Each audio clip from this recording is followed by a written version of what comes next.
का तर जातीय तेढ निर्माण होईल म्हणून.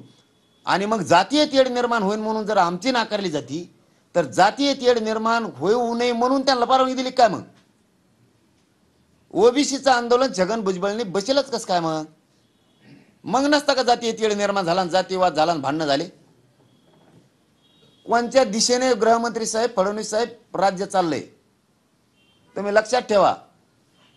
तुमचा जर ह्यो डाव असला तर मी सक्सेस होऊन देणार नाही.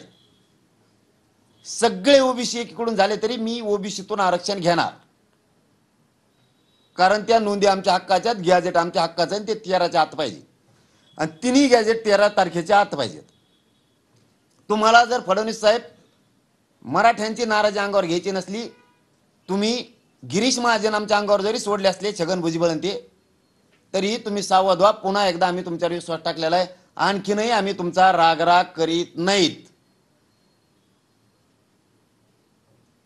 तुम्ही समजून घ्या फडणवीस साहेब मी काय बोलतोय, तळमळीने सांगतोय.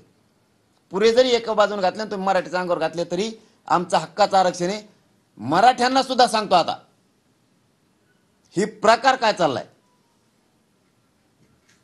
आपलं आरक्षण आहे, आपल्या हक्काचं कुणबी नोंदी आहे, हे म्हणतात घेऊ नका. उदाहरणार्थ मी एखाद्या वेळेस वाईट बोलतो असं यांचं म्हणणं आहे आणि काही मराठ्यांचं सुद्धा म्हणणं असं मी वाईट बोलतोय.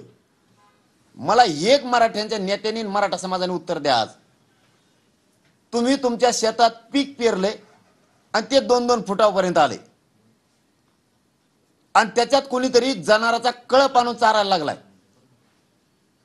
म्हणजे तुमच्या लेकराचं उभं आयुष्य वाटोळं झालं. कारण वर्षाचं येणारं पीक त्या धान्य तुमचं वायाला गेलं, तुम्हाला फाशी घ्यायची वेळ येणार का नाही याचं उत्तर मला मराठा समाज द्या.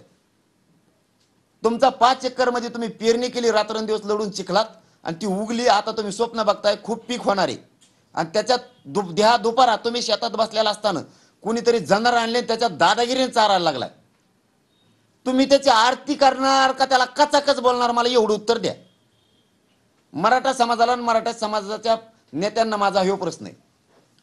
तुम्ही तुमचं पीक डोळ्या देखता चारताना तुम्ही त्याला ते पीक चारू लागणार का? चरुंदी तो हे जाणार आमच्या पिकात, काही अडचण नाही, मी तो आरती करतो का? तुम्ही घोडे लावणार? तुम्हाला राग येणार तुमचं पीक चारल्यामुळं. तसा राग येतोय माझ्या मराठा समाजाच्या तोंडाला आलेला घास घालायला लागले म्हणून मला राग येतोय. मी काय बेवडाट फेवडाट नाही.